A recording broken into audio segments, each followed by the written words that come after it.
आज संसद के अंदर ऐसा क्या हुआ कि एक तरफ देश की करोड़ों युवाओं और प्रतियोगी परीक्षाओं के भविष्य से जुड़ा बेहद महत्वपूर्ण विधेयक पास हो गया, लेकिन दूसरी तरफ पूरा सदन नारेबाजी, आरोप प्रत्यारोप और भारी हंगामे की भेंट चढ़ गया। क्या देश में पेपर लीक पर अब सचमुच लगाम लगेगी? क्या नया कानून परीक्षाओं में होने वाले संगठित भ्रष्टाचार को रोक पाएगा, या पर यह विधेयक भी राजनीति की भेंट चढ़ जाएगा? लोकसभा में आज the public examination prevention of unfair means amendment bill 2026 यानी एंटी पेपर लीक संशोधन विधेयक ध्वनिमत से पारित हो गया। लेकिन इस विधेयक पर चर्चा के दौरान संसद में ऐसा राजनीतिक संग्राम छिड़ा कि कार्यवाही को बीच में ही कल तक के लिए स्थगित करना पड़ा। राहुल गांधी ने सरकार पर तीखे आरोप लगाए। केंद्रीय मंत्री डॉक्टर जितेंद्र सिंह ने पलटवार किया। किरण रिजिजू ने राहुल गांधी के शब्दों पर आपत्ति जताई। स्पीकर ओम बिरला को बार बार हस्तक्षेप करना पड़ा और पूरा सदन कई बार हंगामे की वजह से ठहरता हुआ नजर आया। आइए आपको सिलसिलेवार बताते हैं कि संसद के अंदर आखिर हुआ क्या। लोकसभा ने आज the public examinations amendment bill 2026 ध्वनिमत से पारित कर दिया। यह संशोधन विधेयक सार्वजनिक परीक्षाओं में पेपर लीक, नकल माफिया, संगठित परीक्षा धोखाधड़ी और अनुचित साधनों पर पहले से अधिक कठोर कार्रवाई का प्रावधान करता है। सरकार का कहना है कि लगातार सामने आए पेपर लीक मामलों के बाद परीक्षाओं की विश्वसनीयता बचाने के लिए यह संशोधन आवश्यक था। देश भर के लाखों छात्र लंबे समय से ऐसी व्यवस्था की मांग कर रहे थे जिसमें पेपर लीक करने वालों पर सख्त कार्रवाई हो सके। बिल पर हुई चर्चा का जवाब देते हुए केंद्रीय मंत्री डॉक्टर जितेंद्र सिंह ने विपक्ष पर जोरदार हमला बोला। उन्होंने कहा कि इतना महत्वपूर्ण विधेयक होने के बावजूद विपक्ष रचनात्मक सुझाव देने के बजाय राजनीतिक आरोप लगाने में लग रहा है।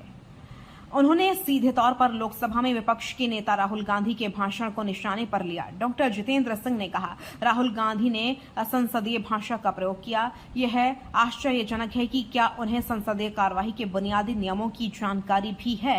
उन्होंने आगे कहा कि देश के युवाओं के संदर्भ में जिस प्रकार की भाषा का उपयोग किया गया वह अत्यंत दुर्भाग्यपूर्ण है। सरकार का कहना था कि यह विधेयक युवाओं के भविष्य की सुरक्षा के लिए है और इस पर राजनीति नहीं होनी चाहिए। वहीं दूसरी ओर लोकसभा में बोलते हुए कांग्रेस सांसद और नेता विपक्ष राहुल गांधी ने पूरे मुद्दे को छात्रों के आंदोलन और शिक्षा व्यवस्था से जोड़ दिया। उन्होंने कहा कि जंतर मंतर पर छात्रों का आंदोलन किसी प्रकार की हिंसा, नफरत या गुस्से का प्रतीक नहीं था।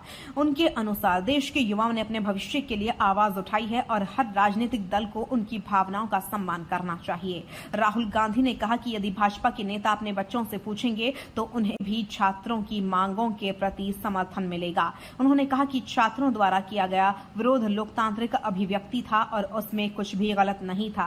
राहुल गांधी ने अपने भाषण के दौरान छात्र और इडियट शब्द का उल्लेख करते हुए एक उदाहरण दिया। उन्होंने कहा कि उन्होंने एक छात्रा से पूछा कि स्टूडेंट और इडियट में क्या अंतर होता है।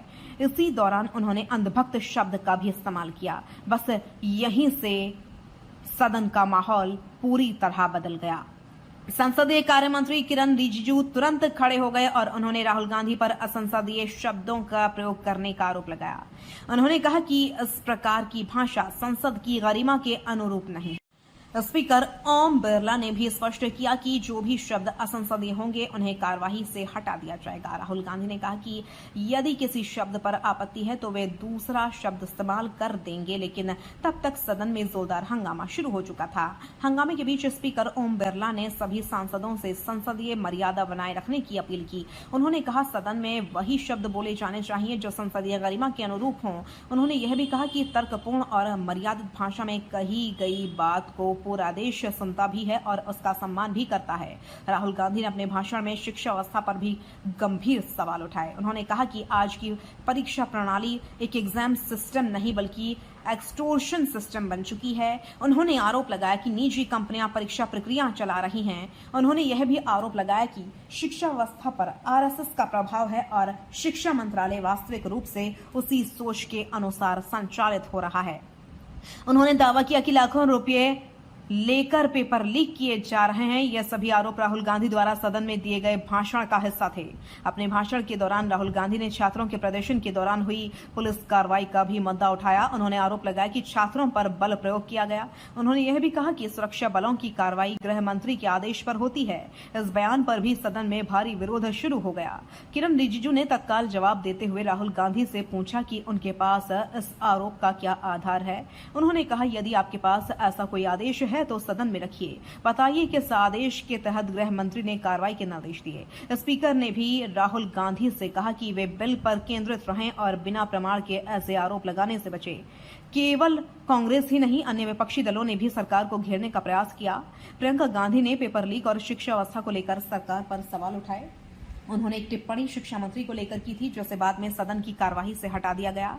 हालांकि प्रियंका गांधी ने कहा कि वह अपने बयान को प्रमाणित करेंगी। एआईएमआईएम प्रमुख असदुद्दीन ओवैसी ने छात्रों के आंदोलन की तुलना बांग्लादेश और नेपाल में हुए छात्र आंदोलनों से की।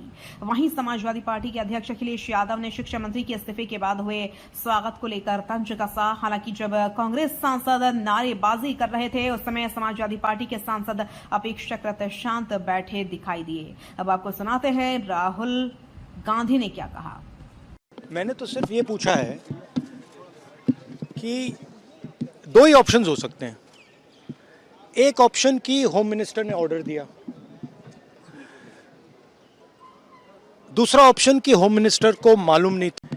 इन first case he is culpable, in second case he is incompetent. It can only be one of two. तीसरा तो हो ही नहीं सकता। या होम मिनिस्टर को मालूम ही नहीं था कि गोली चल रही है, उसका मतलब है कि ही is incompetent. Otherwise he ordered it, in which case is culpable. मैं यही बोल रहा हूं, तीसरी बात तो ही नहीं। लॉजिक है ना। हाँ, एंड देखिए, सदन में भी नहीं आए। Why is he not coming? Supposedly brave Home Minister of India, why is he not in the house? If he's not done anything, अगर कुछ नहीं किया, कोई ऑर्डर नहीं दिया, तो फिर बस सफाई दे दें कि मैंने ऑर्डर नहीं दिया। Anyway, नहीं, देखिए, मेन चीज है कि मेरा हक बनता है पार्लियामेंट में बोलने का, और ये मुझे हक दिया जाना चाहिए। राहुल गांधी ने कहा, मैंने बस इतना कहा कि सिर्फ दो ही संभावनाएं हो सकती हैं। एक संभावना यह है कि गृह मंत्री ने आदेश दिया, दूसरी संभावना यह है कि गृह मंत्री को पता ही नहीं था। पहली स्थिति में वे दोषी हैं, दूसरी स्थिति में वे अक्षम हैं। इन दोनों में से ही कोई एक बात हो सकती है, कोई तीसरी संभावना नहीं है। या तो गृह मंत्री को पता ही नहीं था कि गोली चल रही है, जिसका मतलब है कि वे अक्षम हैं, या फिर उन्होंने इसका आदेश दिया। ऐसी स्थिति में वे दोषी हैं। मैं बस यही कह रहा हूं, कोई तीसरी बात नहीं है। लंबी बहस, तीखी नोकझोंक और लगातार विरोध के बीच आखिरकार लोकसभा ने ध्वनिमत से एंटी पेपर लीक संशोधन विधेयक 2026 पारित कर दिया। लेकिन बिल पास होने के बाद भी सदन में शोर शराबा और नारेबाजी जारी रही। स्थिति को देखते हुए लोकसभा अध्यक्ष ओम बिरला ने सदन की कार्यवाही अगले दिन तक के लिए स्थगित कर दी। तो आज संसद में दो तस्वीरें एक के साथ देखने को मिली। पहली, देश की करोड़ों युवाओं की परीक्षाओं को सुरक्षित बनाने का दावा करने वाला एक महत्वपूर्ण विधेयक लोकसभा से पारित हो गया है, और दूसरी, उसी विधेयक पर संसद में तीखा राजनीतिक टकराव, आरोप प्रत्यारोप, असंसदीय भाषा को लेकर विवाद और भारी हंगामा देखने को मिला। अब यह संशोधन कानून बनने की आगे की संसदीय प्रक्रिया से गुजरेगा। इसके बाद सबसे बड़ा सवाल यही रहेगा, क्या यह नया कानून वास्तव में पेपर लीक माफियाओं पर नकेल कस पाएगा? क्या छात्रों का विश्वास परीक्षा प्रणाली में दोबारा बहाल होगा? और क्या भविष्य में लाखों युवाओं को पेपर लीक जैसी घटनाओं से राहत मिलेगी? इन सभी सवालों के जवाब आने वाले समय में इस कानून के प्रभावी क्रियान्वयन से मिलेंगे।